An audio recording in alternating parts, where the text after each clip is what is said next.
Hoje eu esqueci completamente que está tendo workshop de ecologia de comunidades, mas o Cícero falou que vai ter uma palestra, tem uma palestra agora, né?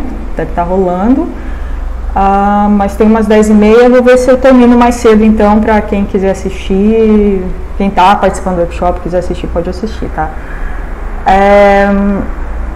Esperar a galera chegar aí, tem 9 alunos.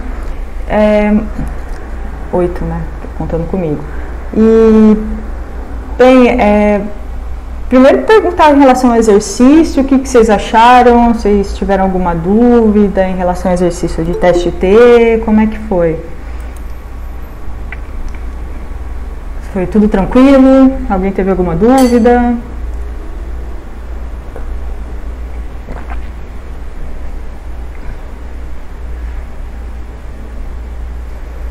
Tranquilo? Beleza. Se alguém tiver alguma... Continua. Oi. Eu tive uma dúvida na construção do Boxplot. Ah, sim. Não na construção, mas na legenda. Da matéria que a senhora mostrou, eu não consegui colocar a legenda. Aí eu criei a tabela de dados e com a tabela roda aí já aparece a legenda de macho e fêmea. Sim. Aí tu queria mudar o nome, né? Ou... Não, nos dois gráficozinhos. Tá. Aparece já a legenda quando você cria uma tabela. Mas colocando só os dados que a senhora passou aí, não aparece a legenda e eu não sabia como adicionar. Tá, eu vou mostrar aqui agora então. Então a Juliana está perguntando se pode, depois da aula, tirar dúvida. Pode, quem quiser tirar dúvida sobre o projeto depois da aula, eu vou continuar aqui e aí pode tirar dúvida em relação ao projeto, tá? Fiquem à vontade. E deixa eu compartilhar aqui então. Bora lá, computador. Deixa eu fechar aqui. Eita. Ele tá meio temperamental hoje. Vamos na janela. Eu vou mostrar como colocar nomes, legendas no Boxplot. Peraí. Eita. Permitir. Vamos lá. Aqui. Tá, então esse foi o exercício. Eu vou, assim, só repassar o exercício aqui de teste T. Então, esse foi os dados que eu mandei para vocês, né? Os tamanhos de macho e fêmea. E aí, antes de fazer o teste T, a gente tem que testar os pressupostos, né? A primeira é a normalidade, então o teste de Shapiro, que deu P maior que 0,05, então existe normalidade para os dados de macho. Para dados de fêmea, a gente fez... também faz o teste de Shapiro e também dá P maior que 0,05 aqui embaixo, né? Deixa eu aumentar aqui. Aqui, 0,05, então sim, também tem normalidade. Aí para fazer o teste de Bartlett, ele é meio chatinho porque a gente tem que criar uma tabela, né? Em que uma coluna vai ter os números, a outra vai ter se é macho ou fêmea, ou vai ter os grupos. Então, para isso existe uma forma aqui que eu mostrei de criar essa tabela, tá? Que é o data frame. A gente cria um data frame com dois vetores. Esse data, assim, que tem aqui, a gente tem dois vetores, um com os dados de macho e fêmea, são esses dados aqui, se eu botar aqui, são os dados de números, tá? E depois eu criei aqui um vetor só com nomes, né? Então, isso aqui eu estou criando macho 5, repetindo 5 vezes M, 7 vezes M, 5 vezes F. E aí, quando eu dou um data frame, o que ele está fazendo aqui é criar, né, juntar esses dois vetores numa tabela, né? E aí eu dou um nome a isso, e aí com o call names eu mudo os nomes, né? Então, se eu boto aqui tabela, eu vou ter uma tabela assim, que seria o que a gente faria no Excel, né? Uma tabela com primeira linha os nomes e depois aqui os números e coisas que significam. E aí para fazer o teste de Bartlett a gente usa essa fórmula que a gente vai ver com mais detalhes hoje, tá? Ele funciona desse jeito, esse é meio chatinho do Bartlett. O Shapiro-Test é mais fácil, mas o teste de Bartlett é mais chatinho. E aí da P maior que 0,05, então existe uma unidade de variância. Então com isso a gente pode fazer o teste T. Tá? Aí o teste T deu P menor que 0,05, isso mostra que não existe, que existe diferença.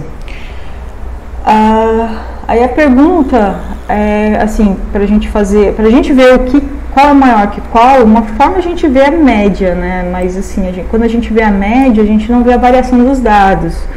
Então a gente, para isso a gente pode fazer um box plot, para a gente ter uma noção, né?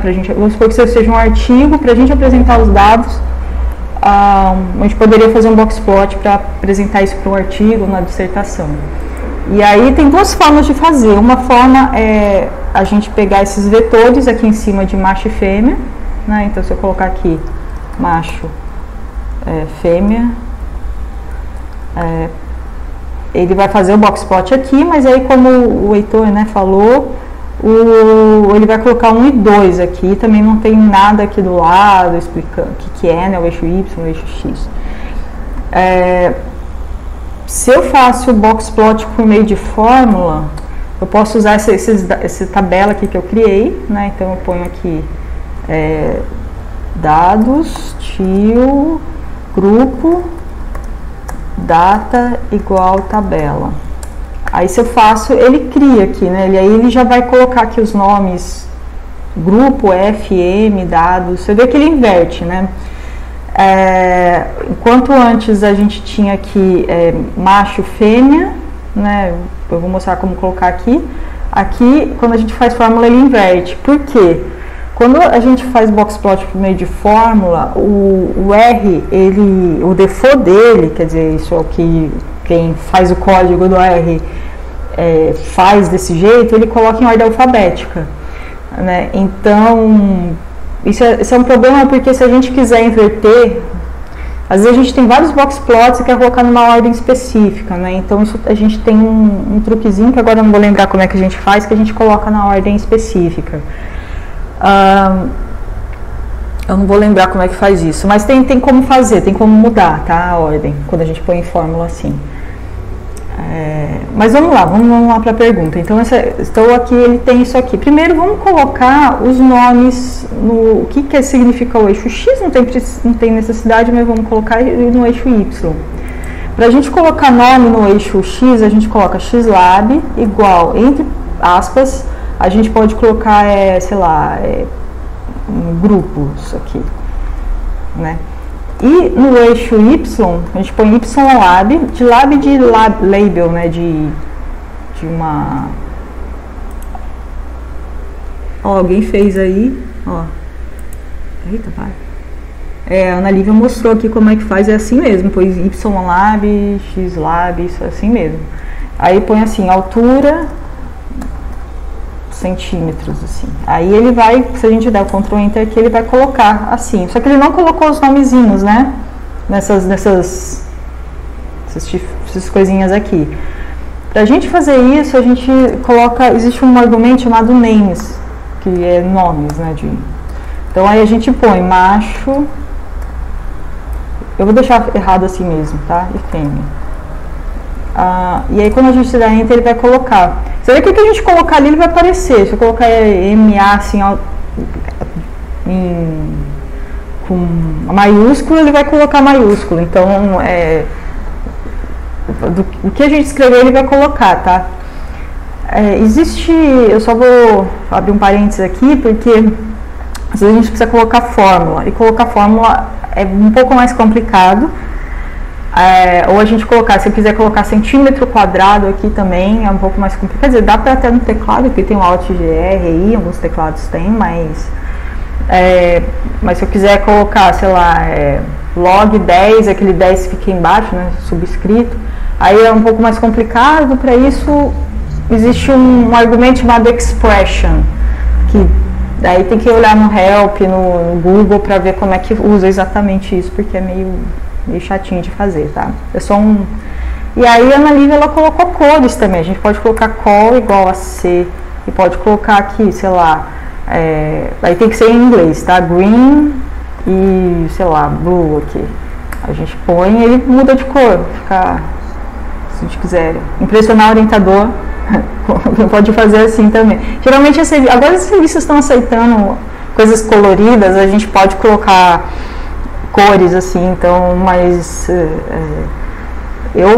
mas assim, não é toda a revista que aceita, ainda colorido e tal, e para tese também, se você for imprimir, fica mais caro, colorido, então você pode colocar cinza também, preto, cinza, mas fica legal assim. E quando a gente faz assim, ele põe assim, então isso ele já põe, né, mas você vê que ele coloca do jeito que está na tabela. Então o grupo que está com minúsculo ele vai colocar minúsculo. Se eu quiser fazer diferente, eu também ponho aqui isso aqui, né? Só que vocês vão ver que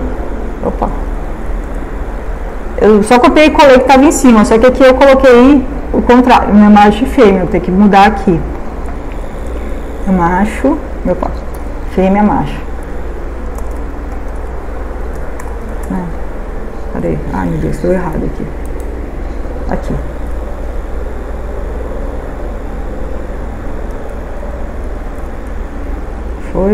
Não. Aí. Foi. Fêmea, macho. Então você pode mudar, mesmo com o R colocando, você pode mudar, enfim, a cor, os nomes, do jeito que você quiser.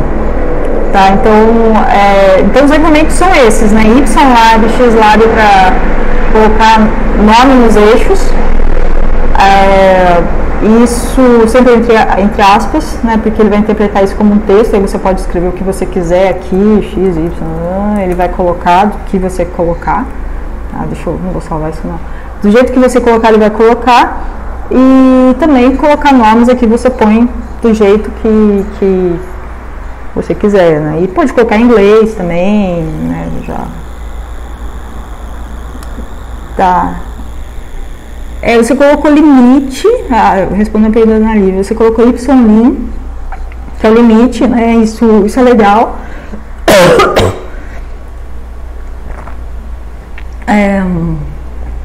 Colocou limite, você pode mudar o limite do boxplot. Então aqui, se eu colocar aqui y-lim, eu vou colocar aqui, eu posso colocar 100 a 1000 aqui. O limite que eu quiser, tá? Então se eu colocar 100 a 1000, ele vai, vai colocar aqui, isso no Excel também dá pra fazer, tá? Eu posso colocar o limite que talvez, assim, vai fazer com que mostre todos os dados, ou às vezes, um intervalo de dados, por exemplo, eu tenho dados de diversidade que vai de 0 a 1, mas eu tenho dados só que, mas meus resultados deu 0,8 alguma coisa. Mas aí o orientador fala, não, você tem que colocar o eixo Y de 0 a 1, por algum motivo. Aí você pode mudar aqui facilmente no R, você pode mudar o Y-lim, tá? Com o Y-lim você também, e esses argumentos aqui, com exceção de names, esses outros argumentos aqui, eles servem para quando você usa a função plot, né? Então qualquer gráfico, muitos gráficos você usa esses argumentos, xlab, ylab, col para cor, de color, y-lim de limite de y, tem x-lim, né? X-lim para limite do eixo x, e aí se vocês colocarem par de parâmetro, não sei por que ele faz isso, par, ele vai dar parâmetros gráficos, né? Então que você vai poder usar. Então tem vários aqui que você pode usar, tem muita coisa mesmo, se vocês estão acompanhando aqui, vocês vão ver. Então fazer gráfico no R, assim, é uma disciplina, assim, é muita coisa, fazer muita coisa mesmo. E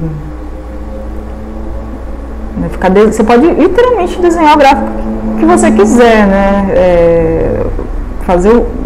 Fazer o gráfico como se você estivesse desenhando mesmo no papel, assim, literalmente dá pra fazer isso. Tá. Tava menor, então isso acontece também, né?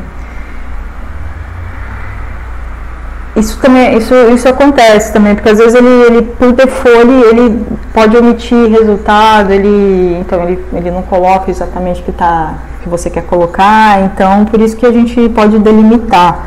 Então fazer gráfico no R, ele é bem desafiador, assim, principalmente no início, mas depois que a gente pega o jeito, assim, a gente praticamente consegue desenhar um gráfico. Distribuição normal no R, tá? Deixa eu ver aqui se eu lembro. Eu acabei tirando aqui. Distribuição normal no R deixa eu ver. Assim, eu vou gerar dados normais aqui, que eu vou chamar de normal 1, tá? Tem uma função chamada rnorm. E aí, esse aqui gera dados, tá? Então, eu vou gerar 1000 números com média 0 e desvio padrão 1, tá? Se eu colocar aqui normal 1, ele vai gerar 1000 números aleatórios. Mas, assim, você pode fazer com isso com dados também. Você pode colocar macho, por exemplo, né? Se colocar macho aqui, vai também. E aí, para eu fazer o histograma é ist, macho é normal 1. Ele vai gerar um histograma. Eu posso fazer também ist para macho aqui.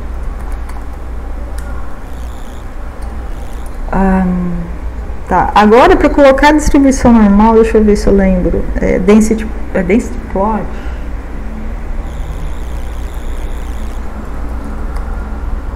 Density. Deixa eu ver se é isso aqui. Não. Droga. Deixa eu abrir os dados de... Aqui. Peraí, deixa eu abrir aqui. Está em descritiva. Não. Descritiva. Acho que está aqui. Vamos ver se eu pus aqui. Mediana, ist, median, table. Meu Deus, onde está? Cadê? Box plot. Eu acho que eu não salvei.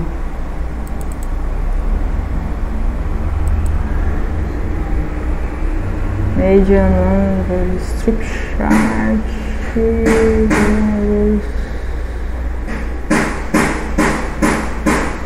Meus vizinhos. Ist. Lines, eu acho. Lines.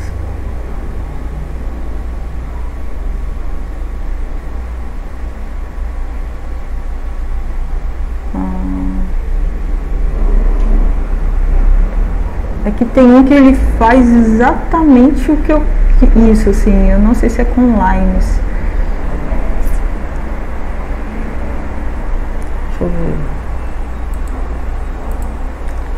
Vamos ver se eu consigo com lines.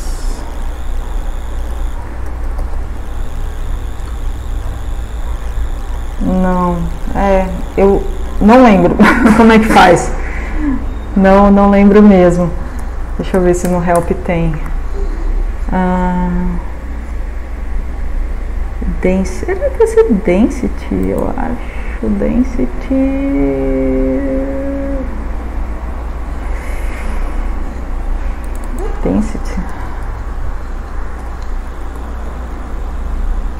Normal 1, claro, por isso que não tá dando. Acho que se der um plot aqui ele vai, vamos ver. Foi, sempre. Então, é com isso, é assim, às vezes vê que nem eu lembro. Então a gente faz isso aqui com o histograma, a gente pode fazer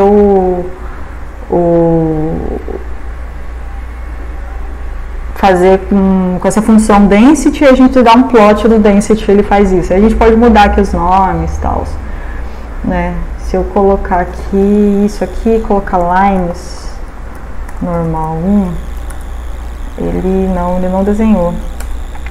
Deixa eu ver o que é desenhar. Eu posso fazer aqui também o plot density macho aqui. Então eu vou fazer aqui o histograma, se eu colocar aqui ele vai... Não sei porque ficou desse jeito. Ele fez um negócio meio estranho aqui. Não sei exatamente porque ficou assim, né? Tá bem estranho. Mas enfim.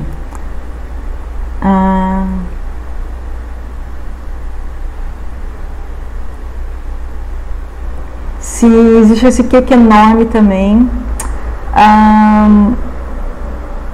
Tá, isso eu não costumo usar muito, mas a gente vai ver hoje um pouco sobre isso, sobre eu não sei se a gente vai conseguir falar hoje ou na aula que vem, sobre o que é enorme para a gente testar a distribuição normal de modelos lineares. A gente vai ver esse gráfico, tá? Mas é legal que você pesquisou isso também, porque é massa, assim, a gente vê que existem várias formas de fazer as coisas e, enfim, é bem massa, assim, que você está indo atrás. Indo atrás de outras formas de fazer os testes ou visualizar as coisas, porque, de fato, assim, não dá para apresentar tudo na disciplina e, assim, é um mundo de coisas, né? Então, existem... Infelizmente, existe hoje muito recurso, que não só nos livros, mas também tem páginas da internet muito boas, assim, que mostram, né, páginas de pesquisadores, de universidades, disciplinas, que mostram essas coisas de forma bem didática mesmo, então é bem legal, assim. Outras formas de vira e mexe, eu aprendo coisas novas, assim. Voltando ao exercício, eu vi que eu não li todos os trabalhos, assim, eu vi que algumas pessoas fizeram teste T e depois fizeram teste de Wilcox. Vi até que uma pessoa colocou assim, eu fiz o teste de, caso não fizesse o teste T, eu fiz o teste de Wilcox. Mas outras pessoas não colocaram, simplesmente fizeram, assim, eu queria saber por que vocês fizeram, assim, teve algum motivo, só queria treinar, que teve alguma justificativa ou não?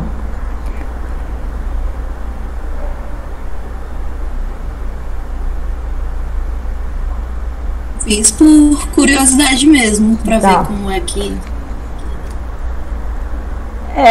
eu achei legal isso, legal. Que teve gente que não colocou, só fez, assim, eu fiquei em dúvida se a pessoa tinha entendido que, é para fazer de qualquer jeito enfim, ou não entendeu direito a aula, mas a questão é que a gente faz o teste de Wilcox só quando a gente não consegue aplicar o teste T. Quando dá pra gente aplicar o teste T, a gente para no teste T, não precisa fazer mais nada. Quer dizer, precisa entender os dados, mas não precisa fazer mais nenhum teste adicional, né? Mas podia fazer sim, claro, para ver, né, por curiosidade. Eu acho isso muito legal. E assim, geralmente quando o teste T dá significativo, o Wilcox também dá significativo. Se o teste T não dá significativo, o Wilcox também não dá significativo. Assim, geralmente acontece isso. Se não acontece, tem que investigar o porquê, né? Não está acontecendo isso. Pode ser às vezes uma coisa dos próprios dados, uma propriedade dos seus dados. Mas assim, no caso, se a gente fosse apresentar isso no artigo, a gente poderia parar no teste T, não precisaria fazer o teste, apresentar os dados de teste de Wilcox, apresentaria só o teste T, tá? E o teste de Wilcox a gente pode fazer só para curiosidade mesmo, não tem nenhum problema em relação a isso, até recomendo que faça assim, tá? Beleza? Tá, no TCP... tá, legal. Sobre o termo mostrado dessa forma, sim, existe essa forma de fazer o que é enorme, né, que é... Sim, e a gente vai ver esse gráfico dá para gerar quando a gente faz modelos lineares no R, dá pra gente gerar esse gráfico, assim, ele gera por default. Então a gente vai ver que ele tem os pontos, um gráfico que você tem uma linha, e se os pontos caem em cima da linha, isso significa que os dados têm normalidade. Também é uma forma de ver, mas é uma forma mais visual de ver, né? O teste de Shapiro, ele é um teste mesmo, né? Ou é ou não é.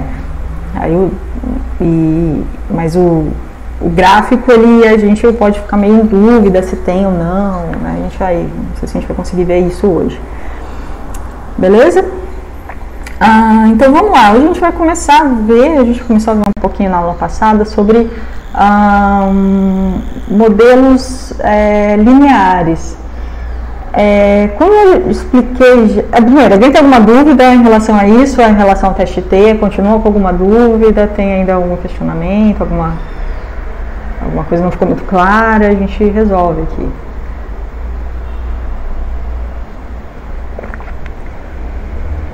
Beleza, tá todo mundo sabendo o teste T então. Então vamos partir agora para a estatística. O teste T é um teste estatístico, é estatística mesmo, assim. A gente, inclusive, eu estava fazendo umas análises assim com uns dados assim, tipo, uma tabela gigantesca, 20 mil linhas para 8 mil colunas, um negócio absurdo assim. A gente fez todos os testes. Primeiro a gente fez todos os testes, fez tudo teste T. Né? O supervisor falou assim, não, vamos fazer teste T. Oxa, mas teste T. E ele é muito bom mesmo, no supervisor, que eu fiz o pós-doc anteriormente. Ele manja muito de estatística. Ele falou assim, teste T, eu vou fazer teste T. Eu falei, beleza, a gente ia apresentar tudo teste T. Depois a gente acabou mudando, porque a gente resolveu, a gente mudou um pouco as análises, mas assim, ainda ficou uma análise bem... a gente fez uma nova, né? Então não foi nada assim, uma estatística muito diferente assim, né? É uma estatística até bem simples. Então, assim, essas coisas, o teste T é muito poderoso mesmo, um teste muito poderoso. Mas hoje a gente mas assim, hoje eu quero mostrar para vocês assim, como o R entende a estatística, né?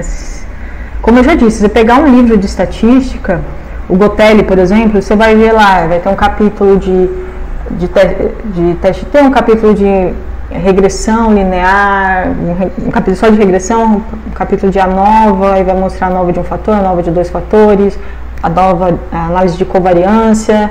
Então, vai mostrar a análise multivariada. Então, e o R, ele meio que encaixota tudo isso, com exceção da multivariada, que é uma outra coisa. Ele encaixota tudo isso assim, numa forma única de entender as coisas. Isso, do ponto de vista de programação, isso é muito melhor, assim, porque você tem, na verdade, um algoritmo só, né? Você só tem um código ali para fazer vários tipos de teste, então isso assim, é uma coisa que não fica muito pesada, mas é uma forma diferente que do que os livros apresentam. Eu particularmente acho a forma do R mais simples de entender, né? Se a gente entender a forma que o R pensa, né? Ele não pensa, mas se ele pensasse, ele pensaria dessa forma. Ou a forma que os estatísticos que fizeram todo o código do R eles pensam. Eu acho muito mais simples. Mas assim, a gente precisa ainda dar nome aos bois, né? Dar nome às coisas. Então, mas eu vou apresentar primeiro como o R entende as coisas. O R entende as coisas por meio de fórmula. Então, basicamente vai ser assim, vai ter uma variável aqui e outra variável aqui. Tá? Então, a gente vai ter aqui, essa variável aqui é a variável y, é a nossa variável resposta, que é o que a gente quer saber, né? E o x, ele vai ser a nossa variável que vai explicar o y. Então, é como se eu colocasse uma setinha, fosse assim. Então, o x vai explicar o y. Mas aqui, no caso, ele coloca esse tio aqui, tá? Então, é assim que o R entende. E, assim, do ponto de vista do R, assim, da função LM, ou mesmo GLM, que a gente vai ver hoje, isso aqui pode ser categórico, tanto o x quanto o y, eles podem ser categóricos, contínuos, pode ser contagem, né, 1, 2, 3, 4, pode ser presença e ausência, no caso vai ser 0 e 1, pode ter uma ordem também, então assim, pode ser qualquer coisa, na real. E aí, dependendo do que a gente coloca no x e no y, vai dar um nome. Então, se x for contínuo e y for contínuo, isso é uma regressão. Se x for contínuo e y for categórico, isso é uma nova, né?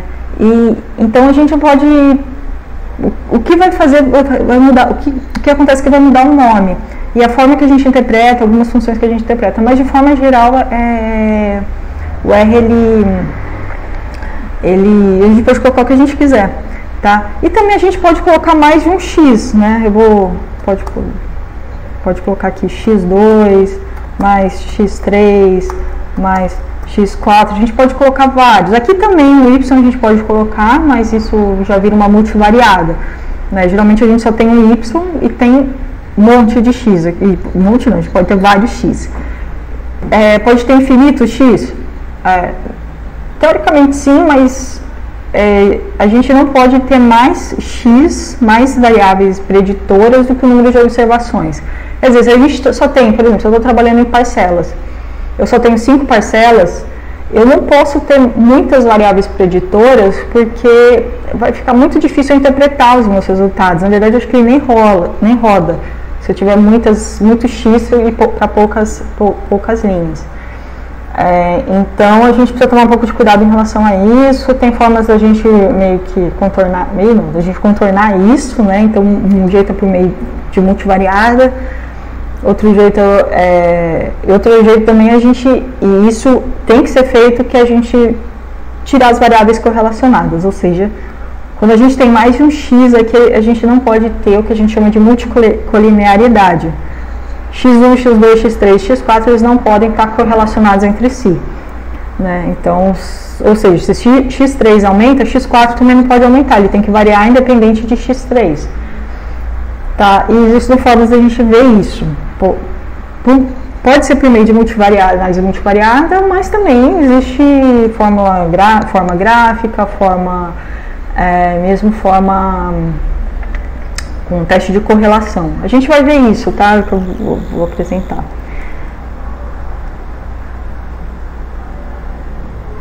Então, você precisa ter um número de parcelas. A Amy está perguntando aqui se eu tenho um número de parcelas iguais às coisas que eu vou testar. Mas você precisa ter um número maior de parcelas das coisas que você vai testar, ou das variáveis preditoras. Então, se eu tenho 5 parcelas, eu teria que ter uma ou duas variáveis que eu vou explicar, né?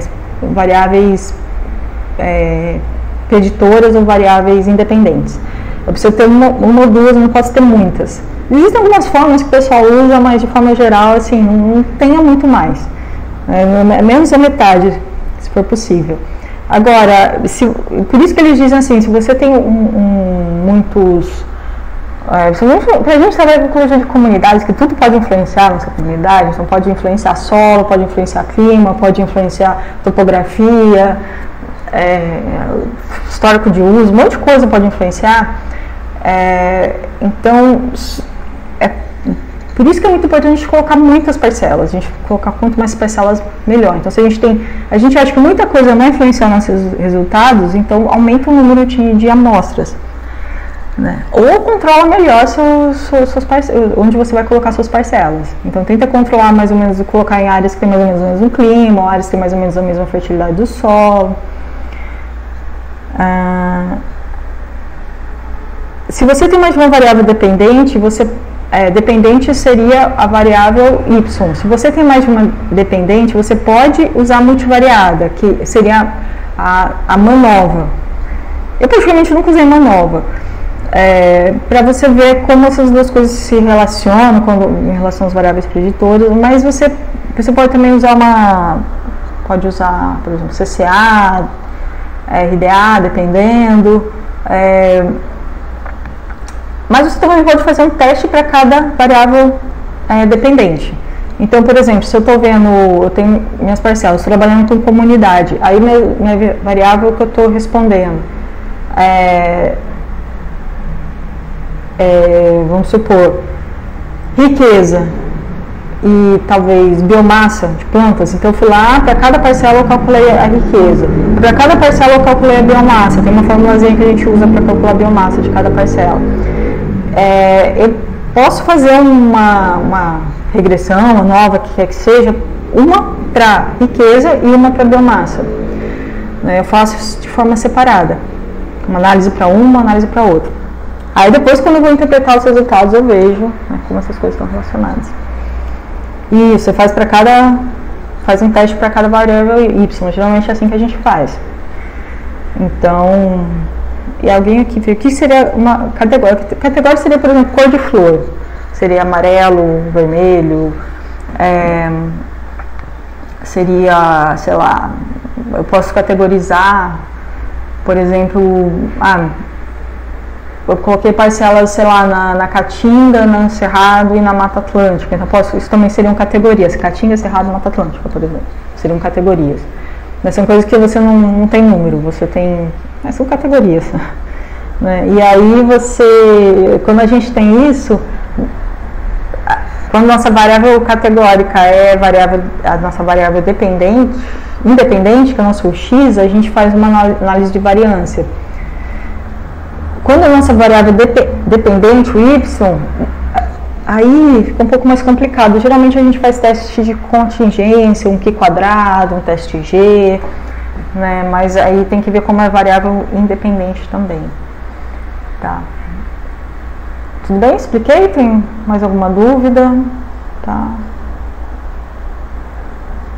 Sim, relacionar com a abundância, tá? Temperatura, umidade, luz. Aí o que você pode fazer você pode colocar aqui, então, abundância, vou colocar abund aqui, aí você coloca aqui, vou colocar só temp, aí você pode colocar, o que mais você colocou aqui? A umidade, luz, seria assim que você colocaria. Aí quantas parcelas, é meio complicado dizer quantas, mas se você vai medir temperatura, umidade, luz, topografia, são 4, eu pelo menos colocaria umas 10 parcelas, né, para você ter um resultado bem coerente. Mas uma coisa que a gente vai ver isso com mais cuidado é que essas coisas aqui, elas devem estar correlacionadas, né? Então, por exemplo, talvez luz está relacionado com temperatura. Então, quanto mais luz, maior a temperatura e menor a umidade. Faz sentido, isso é uma coisa meio lógica e tem como a gente testar isso, a gente pode testar, né, essas coisas estarem relacionadas. Mas a gente tem que testar isso depois que a gente coleta. Então a gente vai para o campo, coleta, ou faz um experimento, coleta, amostra essas coisas, e aí a gente faz um teste e a gente elimina essas variáveis, né, que a gente mediu. Né? Às vezes dá muito trabalho, mas a gente tem que eliminar, porque o teste, isso é uma coisa que não é eu que estou determinando, isso é uma coisa que o estatístico diz que tem que fazer, tá, gente? O teste estatístico diz isso, é um pressuposto do teste. A estatística é o problema da estatística, não é um problema da ecologia, tá? Existe assim, por experiência eu vejo que pelo menos a gente tem que ter 10 amostras, assim, no mínimo 10 amostras para tudo que a gente tem que fazer, né? Para fazer regressão, que a gente vai fazer hoje, o mínimo são 5 amostras. Se a gente tem menos do que isso, a gente tem que mudar o teste, né? Então tem que fazer alguma outra coisa, pensar uma outra forma de trabalhar, mas pelo menos a gente precisa ter 5. Mas para a gente ter dados legais, pelo menos 10. Né? Às vezes tem gente que diz, não, você tem que ter pelo menos 30. Né? Então, depende, assim, né? Então, depende porque quanto mais variável for seus dados, mais coisas devem estar explicando o que você está entendendo ali. Então, quanto mais diferente forem as parcelas, sua variável resposta, mais coisas devem estar explicando, né? Essa diferença. Então, por isso que a gente, assim, o delineamento ele tem que ser muito bem pensado, né, quando a gente vai fazer o delineamento amostral, né, e como muitas vezes a gente não sabe, né, como fazer, então tem que ler os artigos, ver o que os caras estão fazendo, como eles fazem, os artigos bem publicados em boas revistas, como é que eles fazem essa amostragem, né, para a gente ter meio que um norte para a gente poder fazer sem ser na louca, né. Beleza? Enfim, então assim que o R entende E pode ser categórico, contínuo, enfim. Mas, assim, o R, a gente pode colocar isso aqui, tá? Eu vou até usar aqui a sugestão, aqui deixa eu ver aqui, colocou a Emily. Deu? A gente, assim, existem algumas funções que a gente trabalha com esse tipo, com esse dado desse tipo. O que eu vou mostrar aqui para vocês é a função mais simples, que é LM, tá? Que vem de Linear Model ou modelo linear, né? E ele, se a gente for, então, o que é o modelo linear? O modelo linear, ele é baseado, ele basicamente diz o seguinte, para cada mudança que a gente tiver no X, ou nos X's que a gente tem, a gente vai ter uma mudança no Y, tá? Então assim, um valor que a gente põe no X, então deixa eu escrever aqui de outra forma, então o valor que a gente tem o Y e tem o X. Se eu colocar aqui no X, vou botar assim, eita. Se eu colocar no X o valor, sei lá, 23, o Y aqui, ele vai ter, sei lá, 15. Se eu mudar aqui 98 no X, o Y talvez ele mude para, sei lá, 86, tá? Então, cada mudança que eu fizer no X, o Y vai mudar. Então, isso é uma mudança linear que a gente diz. Muda em um, muda o outro. Aí, se eu tiver mais de um X também, só que eu só vou mudar, né? Se eu vou mudar X1, X2, e essas duas mudanças vão implicar numa mudança no Y, né? Mesma coisa, categoria. Se eu tenho branco, o Y talvez seja 15. Se eu tiver amarelo, o Y talvez seja 86. Vamos colocar isso. Flor branca, visitas de, sei lá, mariposa, vai ter 15. Se eu tiver flores amarelas, vai ter 86 visitas de mariposas. Vamos supor, tá? Esses veem que isso aqui é meio arbitrário, assim, né? Então, o que acontece é que a gente vai... Esses X e Y, eles vão mudar de acordo com constantes que a gente diz, né? E no caso aqui, as constantes, elas vão ser... Peraí.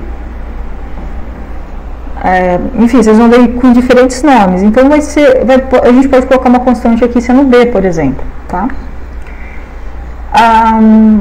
Então, cada vez que eu mudar... Isso significa que se eu colocar 23, esse 23 é multiplicar por uma constante, que eu chamo de B, e isso vai implicar numa mudança 15, né? Esse B, ele pode ser por uma fração, talvez 1,3, pode ser qualquer número, tá? Então, o que acontece? Eu pego 23, multiplico por B, por essa constante, que vai implicar numa mudança no Y. 98, eu multiplico por esse mesmo B, vai ter uma mudança que vai implicar em 86. Mas assim, por default não, mas assim, as regressões lineares, elas têm duas constantes, que aqui eu vou apresentar como A e B, tá? Então eles vai ter uma constante multiplicando o nosso X, e vai ter uma constante que vai somar o X. Eu vou explicar aqui o que isso significa, tá? Numa regressão linear. Deixa eu ver se alguém tem alguma pergunta, tá? Se tiverem pergunta, podem falar aí, viu, gente? Acho que é mais fácil falar do que eu ficar olhando toda hora lá. Beleza? Vamos lá. Professora. Oi. Porque tá falhando um pouco aqui, e aí tá. Eu não entendi onde se encaixa a regressão linear. Tipo de dados. Então, a gente vai... a regressão linear é quando a gente tem o X e o Y, são variáveis contínuas, são números, né?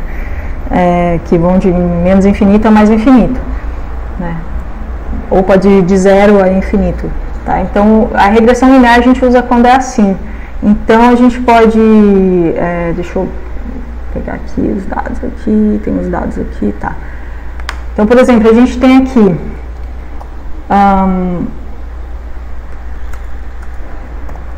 a gente tem aqui, deixa eu lembrar aqui que esse exemplo aqui. Então a gente tem aves de diferentes idades e meses com diferentes tamanhos em asa, em centímetros. Então à medida que a ave aumenta, o tamanho da asa dela aumenta, faz sentido isso. E aqui fica fácil a gente entender o que é variável independente e o que é dependente. A idade vai aumentar, vai diminuir, independente do tamanho da asa. A ave nasceu, a ave sempre passou um segundo, a vida dela está mais velha. Assim com a gente também, né? A gente passou um segundo, a gente está mais velho. Passou um ano, a gente está mais velho. E mesmo que uma ave nasça sem asa, a pobre coitadinha, mas ela vai continuar vai ficando mais velha. Então, isso é uma variável que muda independente de qualquer coisa. Já a asa, ela vai mudar de acordo com a idade. Então, é fácil a gente imaginar que as aves maiores vão crescer mais, significa menor tamanho da asa. Nesse caso não poderia ser o contrário, mas a gente poderia também ter uma variável que aumenta independente de qualquer coisa, mais a variável preditora diminui. Tá? Mas vamos colocar vamos começar com essas duas variáveis. Se eu der um plot aqui,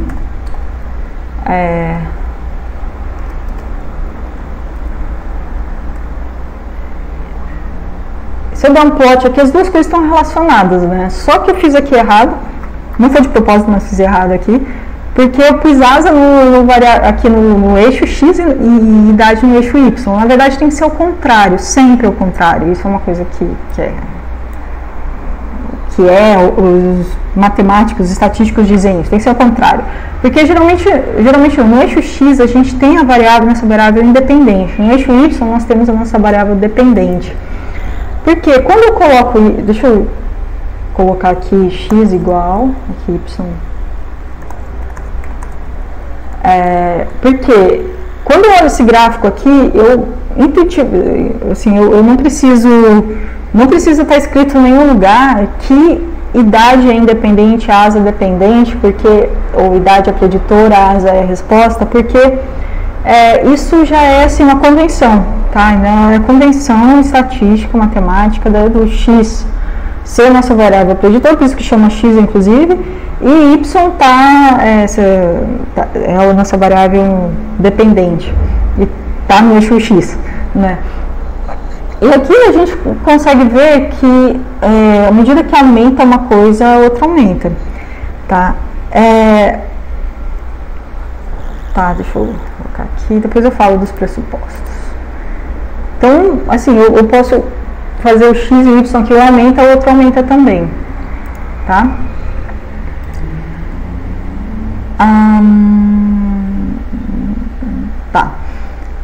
E essa reta, a gente pode colocar uma reta aqui, né? Desenhar uma reta aqui com a mão mesmo, né?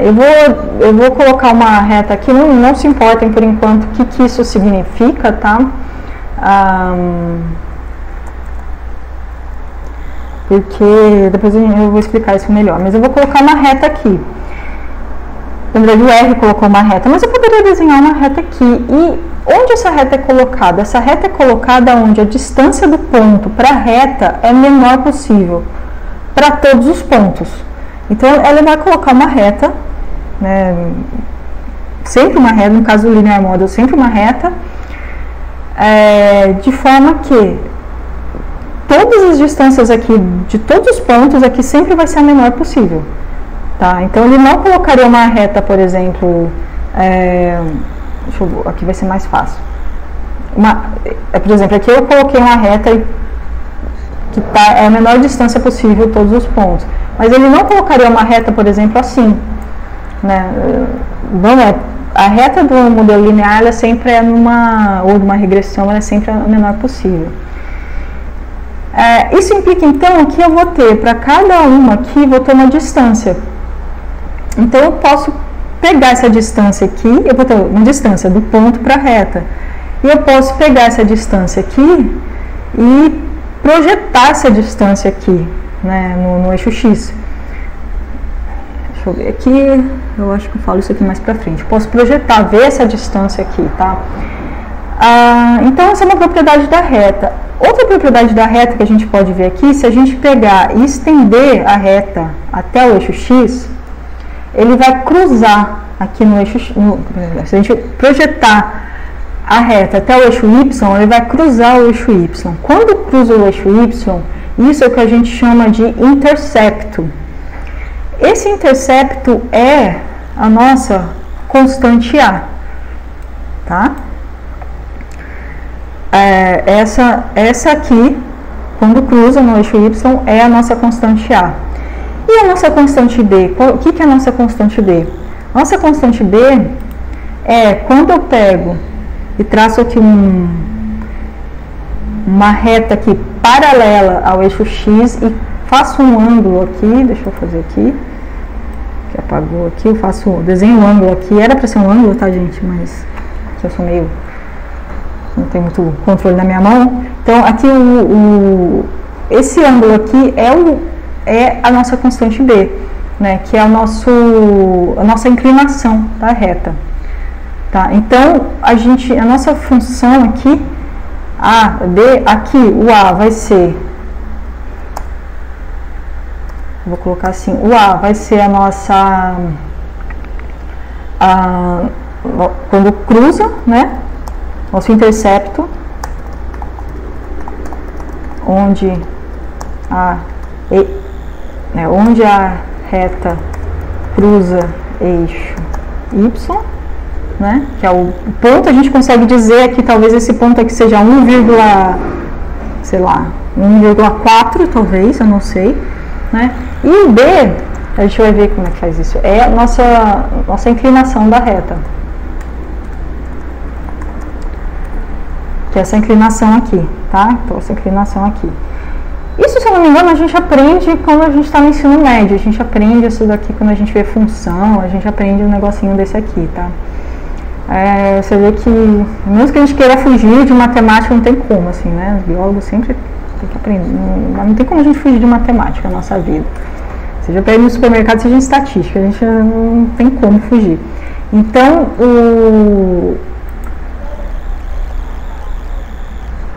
e aí você pergunta assim, Júlia, tá, beleza, assim, eu posso pegar, então eu tenho esses meus dados aqui, eu sei quais são os X, para eu saber qual que é o Y, se tá sendo, eu tenho o Y, então eu consigo deduzir, você consegue, assim, você traçar uma linha aqui, você consegue deduzir, onde está o X, onde está o Y. Deixa eu ver aqui.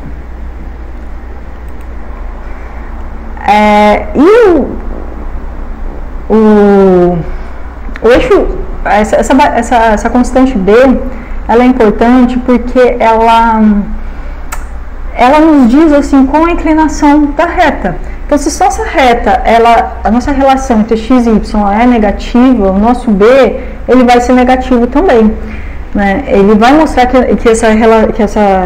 essa reta, ela, à medida que aumenta x, y diminui.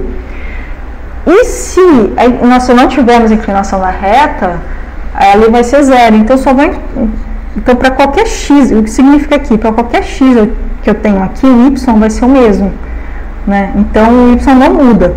Então, isso assim, é uma coisa muito poderosa, a gente vai ver. Assim, uma coisa simples e muito poderosa de modelos lineares, se a gente parar para pensar. Tá. Olá, tá. Alguma dúvida até aqui? Tá, então vou mostrar aqui o que acontece, né, quando a gente... então como é que a gente... oi, pode falar. Só uma pergunta. A regressão linear eu posso usar, independente se os meus dados são discretos ou contínuos, sendo quantitativo eu posso usar? Sim, os dados são quantitativos, aí que tá, a gente vai ver os pressupostos do teste. A gente tem que ver os pressupostos da regressão linear, também tem pressuposto, isso o estatístico sempre gosta de botar. Então tem que ver os pressupostos do teste. Tá. Eu vou até falar aqui, depois a gente vai testar, depois, acho que na aula que vem a gente vai chegar a ver quais são os pressupostos. eu vou aqui falar brevemente. Então, os pressupostos são os mesmos do teste T, na real, né? Então, hoje com umas modificaçõezinhas. Primeiro, assim, os dados, tem que ter independência das observações, isso é uma coisa que a gente precisa garantir quando a gente faz a amostragem. Segundo, os dados tem que ter homogeneidade de variância, a gente vai ver como a gente... eu tentei ver uma forma de testar isso, mas geralmente o que eles recomendam é que se faça uma análise gráfica da homogeneidade de variância, né? Então não existe um teste mesmo, mas eu vou ver se existe, porque é pra gente poder tirar a prova dos novos aí. Mas eu sempre fiz por análise gráfica, tá? Sempre deu certo. E a normalidade dos resíduos, que também dá pra ver por análise gráfica, da forma que você fez, de qualquer plot lá. Mas também dá pra fazer o teste de Shapiro também, tá? E aí é dos resíduos, eu vou mostrar aqui que são os resíduos. E a hipótese nula é que tanto x quanto y não tem uma relação. Em outras palavras, a hipótese nula é isso aqui, tá? Que o x varia, independente do que o x varia, o y vai variar independente do x, né? Ou melhor, a temperatura aumenta, diminui, não sei o que, e o bicho tá ali, ele não aumenta nem diminui de tamanho, ou a comunidade não aumenta nem diminui a diversidade, ou seja, x não afeta y, né? Mas, ou se a gente quiser deixar mais formal, é que nossa inclinação da reta aqui, ela é 0, né? Então, essas são as duas... as duas principais coisas da regressão, tá? Mas a gente vai ver isso com mais calma na aula que vem. Então, duas coisas são importantes nos modelos lineares. Se a relação é positiva ou negativa, não há relação, tá? Então, a gente vê aqui o que acontece quando a relação é positiva, tá? Aí, vamos ver agora o que acontece quando a relação é negativa. Tá, quando a relação é negativa... Eita, estou no lugar errado. Aqui. Quando a relação é negativa... Vou apagar aqui para não dar ruim. Tá. Quando a relação é negativa, então aqui tem dois valores qualquer, aqui eu inventei esses dados, tá? Quando a relação é negativa, a gente vê isso, se a gente colocar um abline aqui, y1, x1, a gente vai ter uma coisa assim. Tá? E aqui, o ângulo aqui, o B, ele deve mostrar que isso aqui é negativo. E aí, Júlia, como é que eu acho esse A e B aqui? Eu vou ter que pegar e ir com uma régua aqui e ver como é. Não, o R mostra isso pra gente. E a forma dele mostrar isso é só com a função LM. Asa, idade, ele vai mostrar aqui. Então, vai mostrar aqui que o intercepto é 0,71. Tá? Então, nesse caso aqui, deixa eu mostrar aqui o gráfico. Esse gráfico aqui, o intercepto aqui, ele cruza no 0,71 aqui, tá? E aqui o ângulo, que ele chama aqui de idade, né? O ângulo aqui, a gente vai, depois que eu for ver a nova, a gente vai ver porque ele põe idade aqui, tá? Mas ele vai colocar aqui o ângulo correspondente à idade, ele vai ser 0,27, vai ser positivo aqui no caso, tá? E, oi. Professora. Oi. Uma pergunta. Na fórmula... Pera, tem duas pessoas falando ou só eu? Eu acho que só você. Talvez alguém tenha aberto o microfone aí, mas pode perguntar. É que assim... Não, obrigada. Na fórmula LM e Abline, a gente pode botar ao contrário, asa, idade ou idade de asa, mas no plot tem que ser idade de asa, Não, aqui tem que ser asa e idade também. Se a gente pôr idade e asa, ele também vai fazer. Só que ele vai dar outros valores aqui. Pronto, é porque como a senhora tinha feito o XY no plot e o resto estava ao contrário, eu pensei que podia ser qualquer ordem. Não, o LM sempre assim, x é a variável do lado de lá, né? Do lado direito é a variável preditora, ou variável independente, do lado esquerdo nossa variável resposta. Sempre assim. Isso aqui é regra. Gravem isso. É muito bom você ter chamado a atenção disso. Porque sempre tem que ser assim. Se você inverter, vai dar outro resultado. Aqui eu inverti, deu outro resultado, tá vendo? porque ele vai achar outro intercepto. Tá. Então, certo é o Y primeiro e o X depois? Sim, sempre. Tá bom. Sempre isso. Isso é regra, assim, regra para a vida de quem vai trabalhar numa R é assim, tem que ser assim, né? O Y e o X. E você vai ver assim, muitos, quando você vai buscar em algum help, algum fórum, isso é pressuposto assim, que existe que é Y primeiro e X depois. Os caras eles já deixam isso bem, nem explicam isso assim, porque é sempre assim no R. Tá. E quando a gente só põe a função LM aqui, linear model, ele vai retornar esses valores de intercepto, do intercepto e do ângulo, ou da inclinação, né, de 0,27. Né? E a inclinação ela vai de 0, né, quando a reta ela está paralela ao eixo X, a 1 quando ela está aqui perpendicular aqui ao eixo X, tá? Então ela vai de 0 a 1. Então, tá, antes de falar disso, eu vou mostrar aqui com os dados negativos, para vocês verem que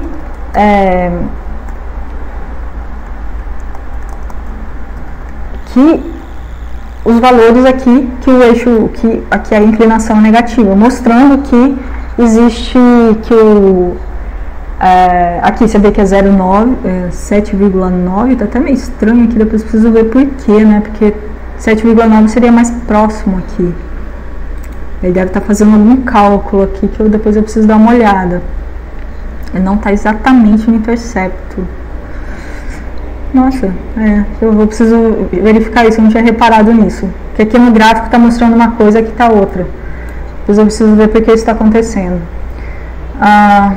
E o X aqui, deixa eu até anotar isso, que isso é importante.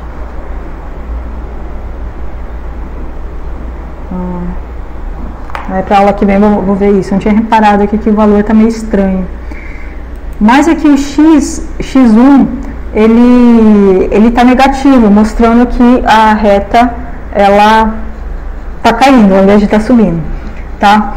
Então a gente consegue aqui, por exemplo, nesse caso aqui de idade, LM aqui, vamos colocar aqui, eu consigo uma fórmula em que eu coloco aqui o intercepto 0,7131 mais 0,2702x.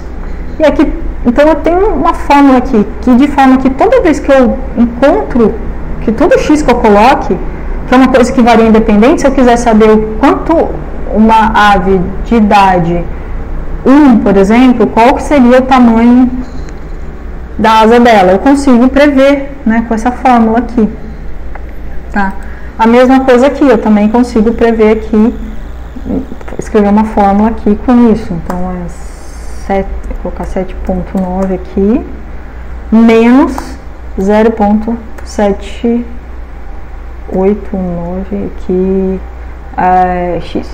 Então eu consigo prever, assim, então para cada x que eu colocar aqui, eu consigo prever o y. E essa predição ela é com base na reta, tá? Não é em relação aos pontos, é com base nessa reta aqui. Então, esse é o valor predito, nosso valor que a gente... que seria um valor, assim, caso todos os pontos caíssem aqui em cima da reta, esse seria o valor ideal, assim, que a gente pode dizer, tá? Tudo bem? Alguma dúvida até aqui?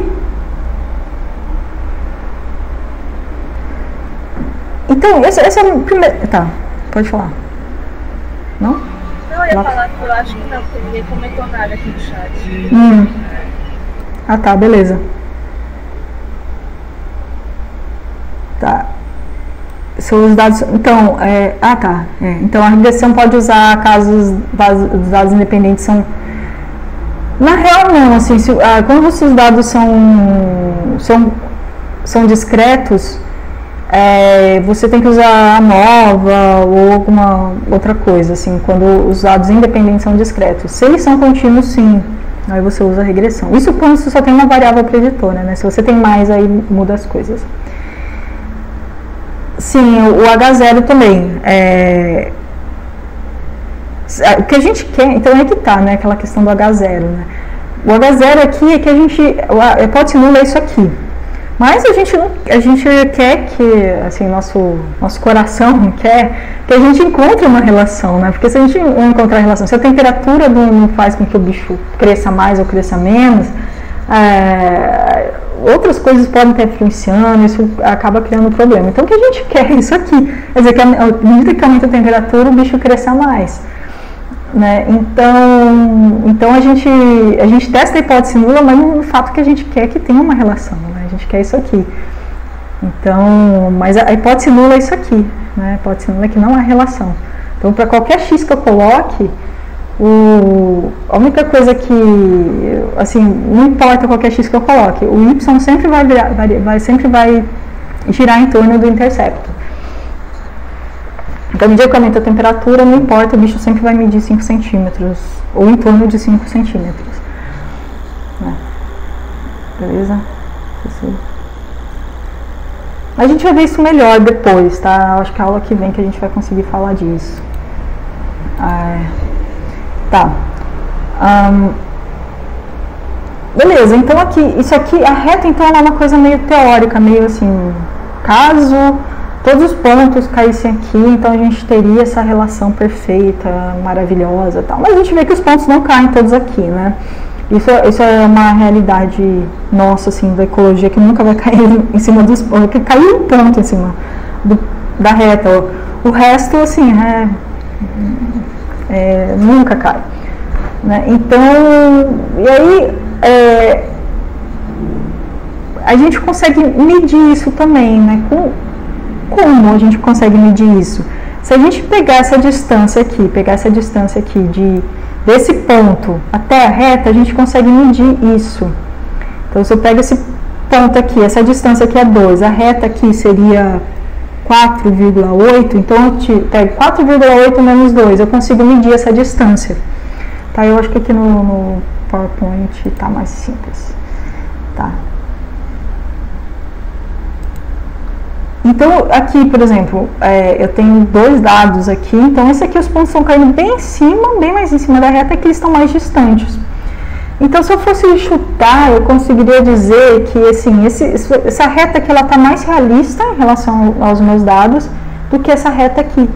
Né? Ela não está prevendo muito bem meus dados, afinal de contas, se eu pegar aqui um valor, por exemplo, 7 aqui, ele não vai ter o y, que seria aqui 8, 9 talvez, mas sim ele vai ter o valor 16 aqui, então ela não está prevendo muito bem, né? E com isso, essa é uma forma da gente ver assim, se essa relação que a gente está vendo, se ela é uma relação forte ou fraca, se essa reta realmente está representando nossos dados ou não, tá?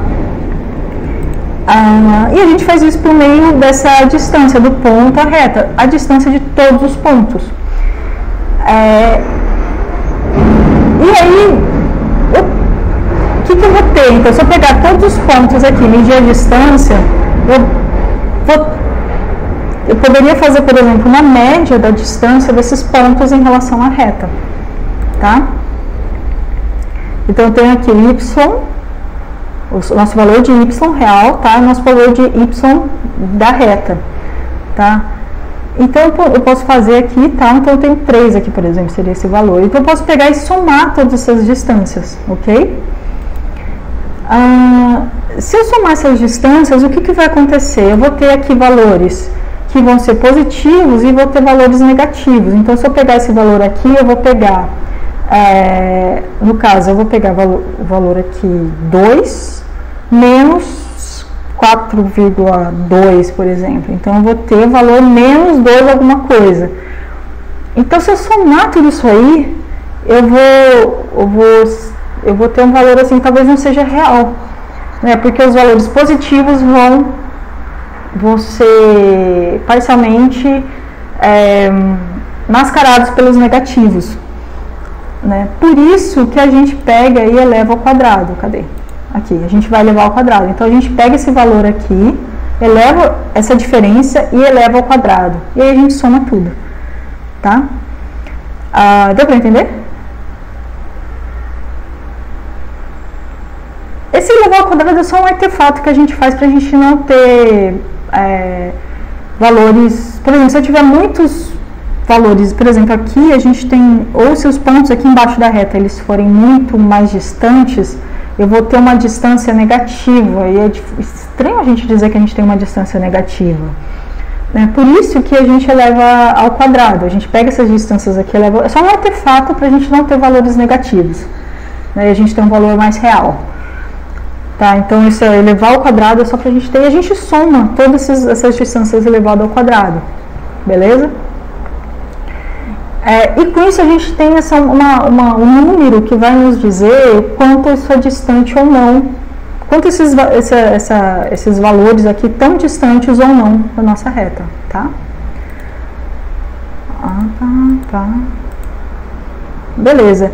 E isso aqui, esse conceito de distância do ponto em relação à reta, isso é o conceito de resíduo da regressão. Vocês já ouviram falar esse nome, resíduo da regressão? Alguém já ouviu falar?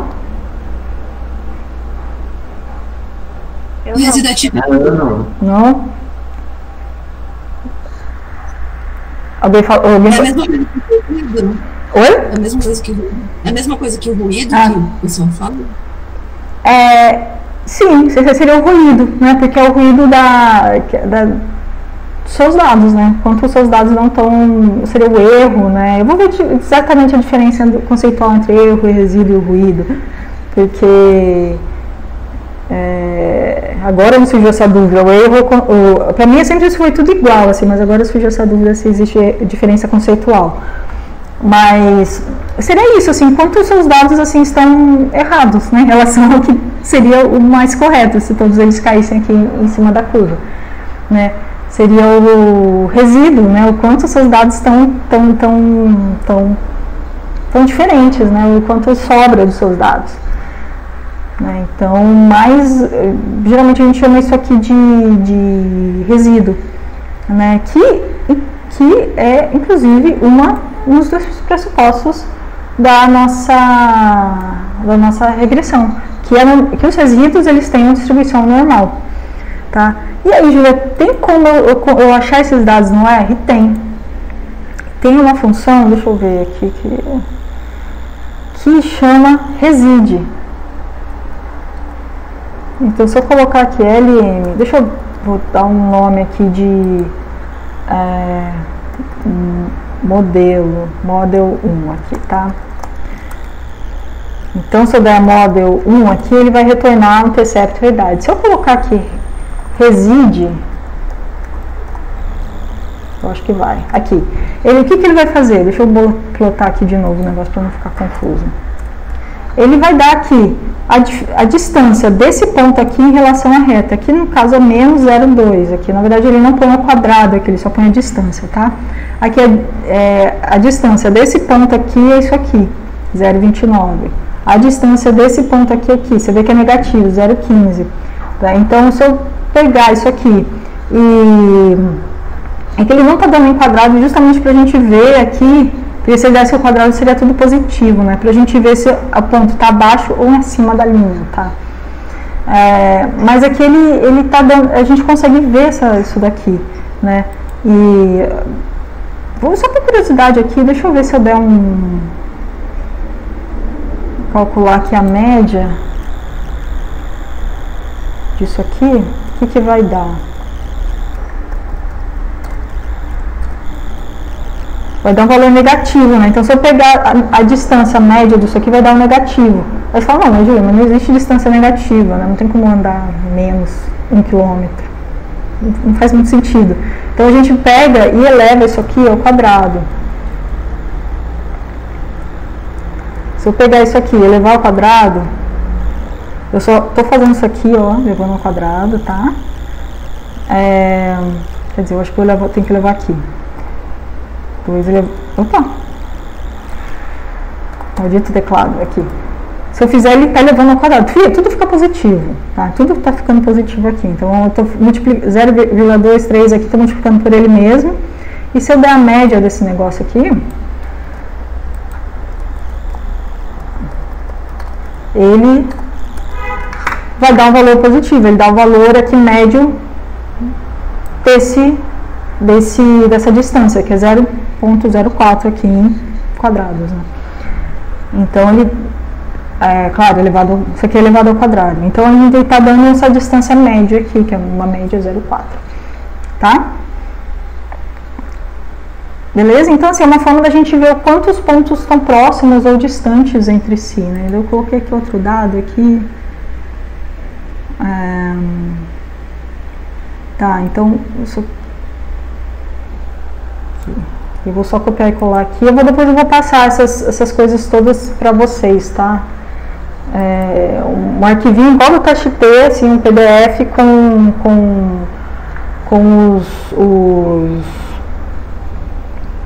tudo isso que eu estou colocando em aula, tá?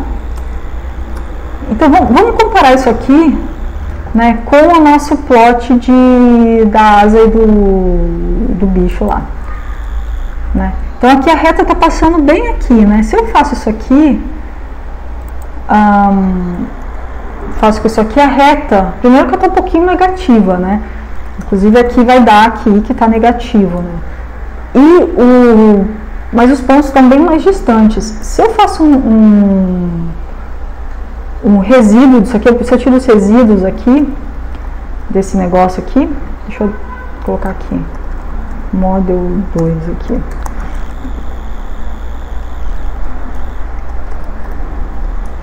Se eu faço aqui um elevado ao quadrado, faço um min aqui, a gente vai ver que aqui deu 516, enquanto aqui tinha dado quanto? 0,40. Então a gente vê que isso é uma forma da gente, esse resíduo ao quadrado é uma forma da gente ver o quanto isso aqui está distante, tá? A gente usa isso só aqui para não ir muito, para quem puder assistir depois, quem está em cima para poder assistir. Isso aqui a gente geralmente não usa. A gente usa os resíduos, sim, mas os resíduos só distância, forma bruta, tá? A gente costuma usar um negócio chamado R quadrado, né? Ou coeficiente de determinação. Quem já trabalhou com regressão fica de olho, sempre fala que fica de olho, o orientador, alguém falando, não, olha o R quadrado, ele é baixo, ele é alto, né? O que é o R quadrado? O R quadrado, quem assim tiver interesse, pode procurar no Gotelli, que o Gotelli ele vai explicar como chega vai explicar essas fórmulas e como chega o R quadrado, tá? O R quadrado, ele vai, é uma medida, eu não vou explicar essas fórmulas, então se alguém quiser, eu posso, na aula que vem, trazer como isso é calculado e tal, mas eu acho que isso é mais importante a gente entender, assim, o que isso significa e como a gente interpreta do que ficar mostrando as fórmulas, que eu acho super importante mostrar a fórmula, mas eu acho que, enfim, dado o nosso tempo, nosso pragmatismo, vamos direto ao ponto, tá? Então, a gente tem aqui, o R quadrado é soma dos quadrados. Na verdade, o que eu fiz aqui, esse cálculo do D aqui, isso aqui é chamado de soma dos quadrados, tá? Vocês vão ver isso em regressão, em análise de variância, isso aqui é chamado de soma de quadrados. A gente está somando os quadrados aqui, soma dos quadrados, tá? Em inglês é soma dos quadrados ou sum of square, SS em inglês. Então aqui a gente vai ter nosso S aqui, a soma dos quadrados da regressão, que é uma formulazinha, tá? E a soma dos quadrados dos resíduos, que nada mais é do que isso aqui. Então o que o R quadrado ele está vendo? Ele está vendo, assim, em outras palavras, pode esquecer a fórmula, esquece. Ele está dizendo quantos resíduos estão variando em relação, quer dizer, quanto a regressão varia em relação à variação dos resíduos. Então, em outras palavras, está querendo ver quanto o Y, né, nossa variável resposta está variando em relação essa soma dos resíduos que a gente está fazendo. E o R quadrado, ele vai de 0 a 1. Se ele for 0, significa que os pontos estão mais distantes. Se ele é 1, quer dizer que os pontos estão mais próximos da reta. Ok?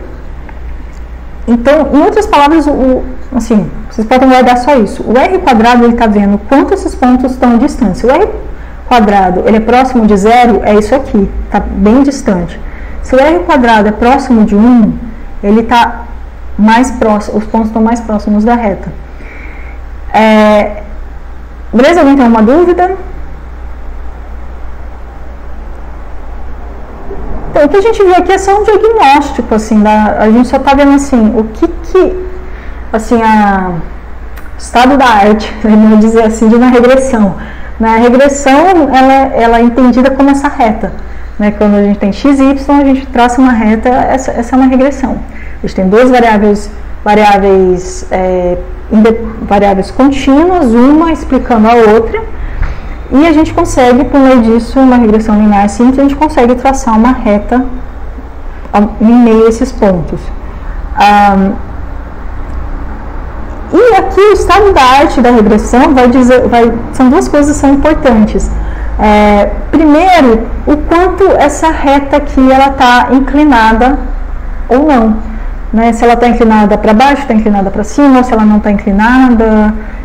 Isso é a primeira coisa que essa regressão vai dizer. Que é importante numa regressão. A segunda coisa importante é quantos pontos estão distantes dessa regressão. E a gente viu duas formas da gente ver. A primeira forma da gente ver, para a gente ver a primeira coisa, a gente tem que ter conhecimento do qual que é o intercepto e qual que é a inclinação da reta. E isso, a gente consegue ver isso por meio da função LM. E outra é a gente ver os resíduos, ou R quadrado, que a gente vê aqui por meio, eu acho que se a gente pegar, só ver aqui, deixa eu botar aqui, a gente precisa colocar, eu vou colocar só aqui, por exemplo, do modelo 1, eu vou explicar aqui que esse summary é alguma coisa aula que vem, tá? Então a gente consegue